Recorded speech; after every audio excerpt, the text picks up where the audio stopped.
Assalamualaikum warahmatullahi wabarakatuh. Apa kabar anak-anak? Mudah-mudahan dalam keadaan sehat walafiat ya. Kembali lagi kita belajar pendidikan agama Islam dari rumah.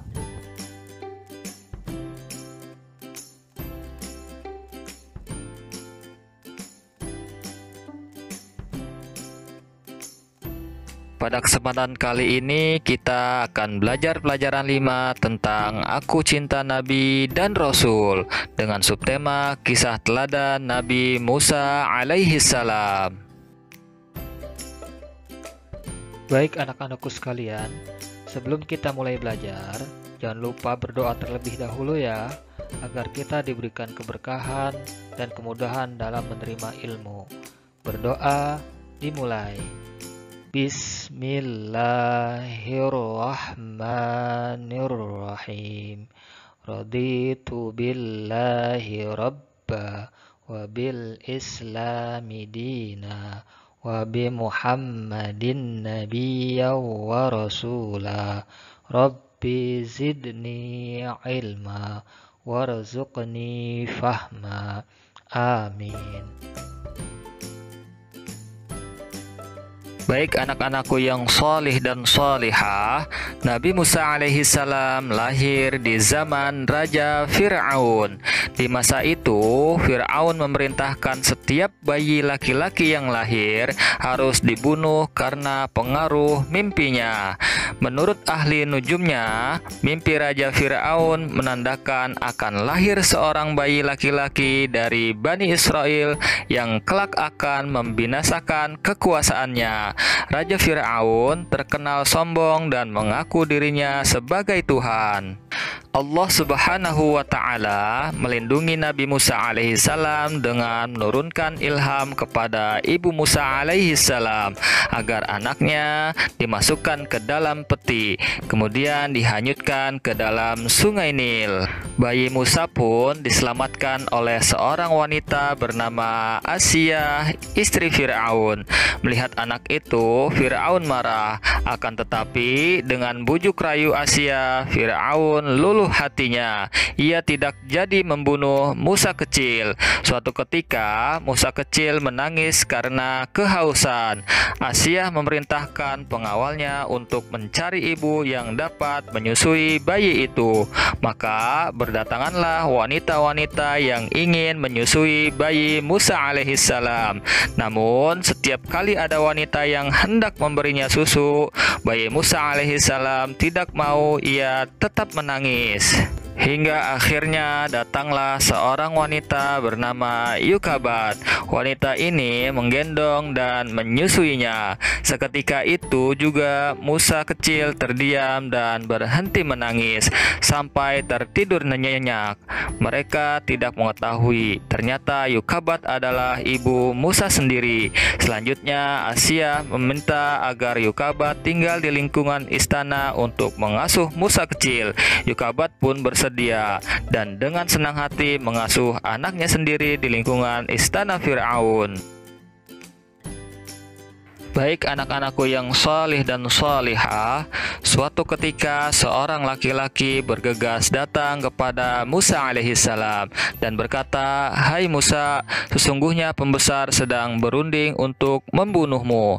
Keluarlah dari kota ini, itulah nasihatku kepadamu."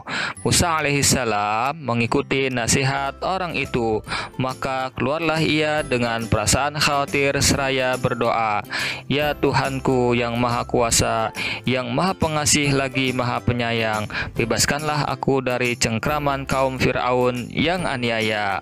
Sesampainya di negeri Madian, ia menjumpai sekumpulan orang yang sedang memberikan minum kepada ternak mereka. Di antara mereka ada dua orang gadis yang sedang menambatkan ternaknya. Musa alaihissalam menyapa, "Mengapa tidak ikut bersama mereka mengambil air?" Kedua gadis itu menjawab, "Kami tidak dapat mengambil air kecuali sesudah orang-orang itu telah selesai mengambilnya. Dan karena kami juga tidak kuat berebut dan berdesak-desakan dengan orang banyak itu. Bapak kami sudah tua, karena itu pula tidak sanggup datang kemari untuk mengambil air." Seketika itu juga Musa alaihissalam menolong kedua gadis itu untuk memberikan minum kepada ternak mereka. Setelah menolong, Musa alaihissalam berteduh di bawah pohon seraya berdoa, "Ya Tuhanku, sungguhnya aku membutuhkan kebaikan yang Engkau turunkan kepadaku." Kedua gadis yang ditolong Musa alaihissalam pun pulang ke rumahnya dan menceritakan kepada ayah mereka bahwa telah ditolong seseorang yang berhati mulia. Salah seorang dari gadis itu berkata, "Ya ayahku, ambillah ia Musa sebagai orang yang bekerja kepada kita. Kelihatannya ia orang yang kuat dan dapat dipercaya." Si ayah mengabulkan permintaan putrinya. Ternyata ayah kedua wanita itu tak lain adalah Nabi Syuaib alaihissalam. Disinilah perjumpaan antara Nabi Syuaib alaihissalam dengan Nabi Musa alaihissalam. Pada akhirnya Nabi Syuaib alaihissalam menikahkan salah satu putrinya dengan Musa alaihissalam. Baik anak-anakku yang saleh dan salihah, Nabi Musa alaihissalam telah diberi mujizat oleh Allah Subhanahu wa taala, yaitu tongkat yang dapat dijadikan ular. Tangan Musa alaihissalam dapat mengeluarkan cahaya dan menjadi pelindung baginya dari ketakutan. Kedua mukjizat inilah yang dijadikan Musa alaihissalam untuk melawan Fir'aun bersama tukang sihirnya. Kedatangan Nabi Musa alaihissalam di Mesir membuat Fir'aun marah dan menuduhnya Musa alaihissalam sebagai tukang sihir yang hendak mengusir Fir'aun dari negeri itu.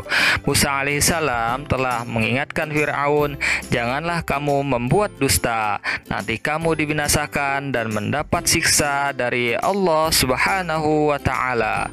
Fir'aun dan tukang sihirnya tetap saja melawan dan menantang. Akhirnya Nabi Musa alaihissalam meladeninya dan berkata, "Kalau begitu, kumpulkanlah semua tukang sihirmu. Datanglah beramai-ramai, kita berjumpa di suatu tempat." Di hari perjumpaan itu, tukang sihir Fir'aun berkata, "Ya Musa, lemparkanlah tongkatmu lebih dahulu, atau kami yang akan memulai lebih dahulu." Sahut Musa alaihissalam, "Kamulah lebih dahulu." Lalu tukang sihir Fir'aun melemparkan tali-tali dan tongkat-tongkatnya yang kemudian berubah menjadi ular menjalar mengelilingi Nabi Musa alaihissalam. Di saat demikian, Allah Subhanahu wa ta'ala berfirman yang artinya, "Dan lemparkanlah apa yang ada di tangan kananmu, niscaya ia akan menelan apa yang mereka perbuat. Sesungguhnya apa yang mereka perbuat itu adalah tipu daya tukang sihir belaka, dan tidak akan menang tukang sihir itu, dari mana saja ia datangnya." Al-Quran Surat Toha ayat 69. Nabi Musa alaihissalam mengikuti perintah Allah Subhanahu wa ta'ala. Kemudian ia melemparkan tongkatnya.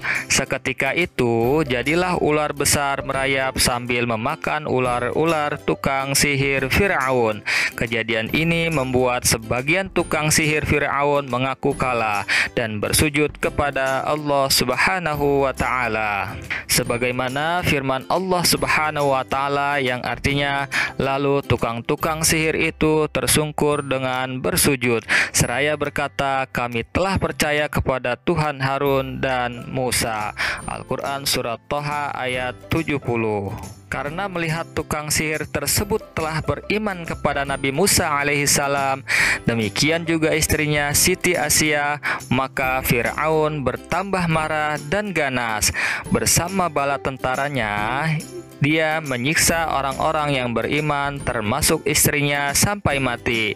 Melihat yang demikian, Nabi Musa alaihissalam dan orang-orang yang beriman mundur dan melarikan diri dari kota Mesir.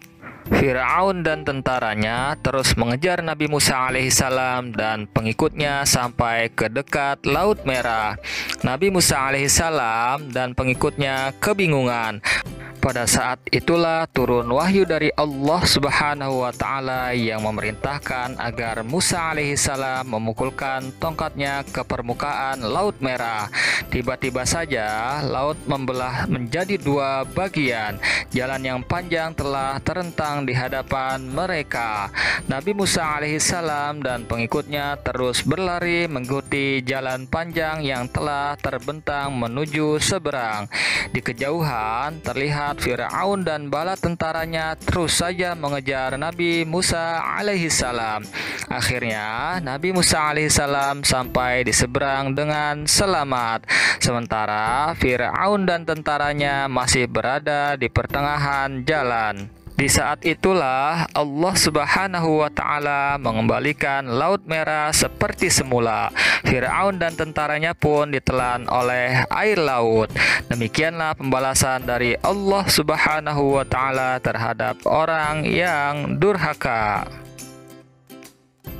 Baik anak-anakku yang salih dan salihah, yuk kita bersalawat bersama-sama. Judulnya Ya Nabi Salam Alaika. Bisa ya? Sudah siap? 1, 2, 3. Ya Nabi Salam Alaika, Ya Rasul Salam Alaika, Ya Habib Salam عليك صلوات الله عليك أشرق البدر علينا فاختفت منه البدور مثل حسنك ما رأينا خدت يا وجه السرور Ya Nabi salam alaika, Ya Rasul salam alaika, Ya Habib salam alaika, salawatullah alaika, anta syamsun anta badrun anta nurun fawqa nuri, Anta iksiru wa ghani, Anta misbahus suduri. Ya Nabi salam alaika, Ya Rasul salam alaika, Ya Habib salam alaika, salawatullah alaika, Ya Habibi Ya Muhammad, Ya Arus al-Khafiqaini, Ya Mu'ayyad Ya Mumajjad, Ya Imam al-Qiblataini. Baik anak-anakku yang salih dan salihah, untuk tugasnya kalian jawab pertanyaan berikut ini. Sikap apa saja yang dapat diteladani dari kisah Nabi Musa alaihissalam? Setelah selesai, kalian kirim hasil jawaban kalian ke Bapak Ibu Guru Agama kalian. Oke, cukup sekian pembelajaran pada pertemuan kali ini. Mudah-mudahan apa yang kita telah pelajari bermanfaat untuk kita semua. Jangan lupa di-subscribe ya. Sekian dan terima kasih. Assalamualaikum warahmatullahi wabarakatuh.